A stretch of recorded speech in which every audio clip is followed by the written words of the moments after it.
Disclaimer. This book may contain content that is considered historically inaccurate or culturally insensitive by modern standards.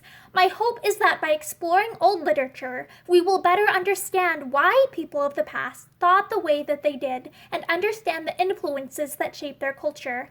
This video is not intended for young audiences. Hi, I'm Morgan, and today I will be reading to you from Out of Door Book, which is the 7th book in a collection or series of books called The Children's Hour, which was published by Houghton Mifflin Co. in 1907. And I will be reading Polly's Pranks by Olive Thorne Miller. Polly was a snowy white cockatoo with a beautiful yellow crest, who lived in a pleasant home in New York. The one object of her life, when I first knew her, was to get out of her cage. She might have stayed out all the time, for it was a pet-ridden house, and the family was used to all sorts of beast and bird pranks. She might, I say, but for one or two notions which she had. One was an incurable dislike of beads, and another an equally strong liking for buttons. The beads she attacked as if they were enemies, biting them off a lady's dress much faster than they had been sewed on, and flinging them away with a spiteful jerk that sprinkled the carpet like a shower of glass. No matter what other attractions were in a room, if a lady happened to wear a bit of sparkling bead trimming, the instant Polly was free, she flew or waddled across the floor and went to work at it, and neither coaxing nor scolding had the smallest effect upon her. With buttons it was otherwise. She seemed to delight in them. To be sure, she bit them off, but it was in the way old Isaac Walton says a fisherman must put a hook through a worm, as if he loved it. She snapped off the buttons with her scissors-like beak, but she did not throw them away. She chewed them up. If no one happened to notice her, the naughty bird would snatch every button from her mistress's dress or her master's coat more quickly than a person could do it with a knife. Another of this bird's tricks was to attack people's feet, and as she had a beak like a pickaxe and never hesitated to use it, she was the terror of children and servants. Children, indeed, she particularly disliked. She squawked at them as if she could not get out of her cage, and she flew at them if she could. These, with other troublesome fancies, condemned Madame Polly to a cage, and, as I said before, to get out of that gilded prison was her sole business in life. First she would coax, and her way was most droll. She began by saying, pathetically, "Poor Polly," to call attention to her wishes. If anyone looked at her, she at once began to bow in the most persuasive and violent manner. If that did not bring deliverance, she wriggled from side to side, opening and quivering her wings, and almost twisting her neck off in her attempts to be winning.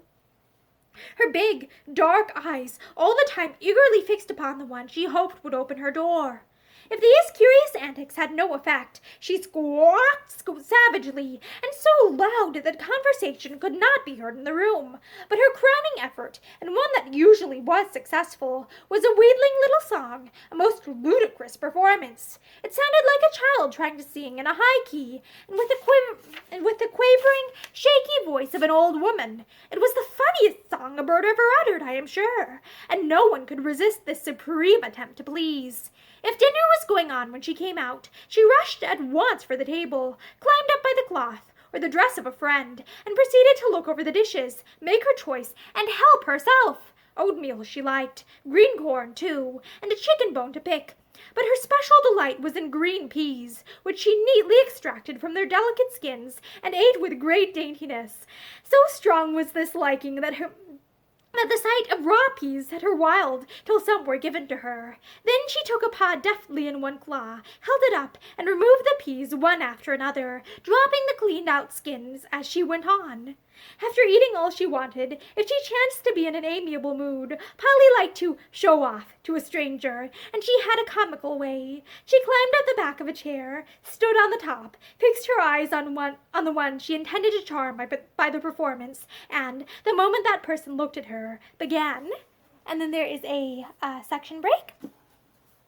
To begin with, Polly jerked herself up to her greatest height, as if a spring had gone off inside her like a jack-in-the-box, every feather erect, crest standing straight up, and delivered herself of her greatest accomplishment. "Cockatoo cracker!"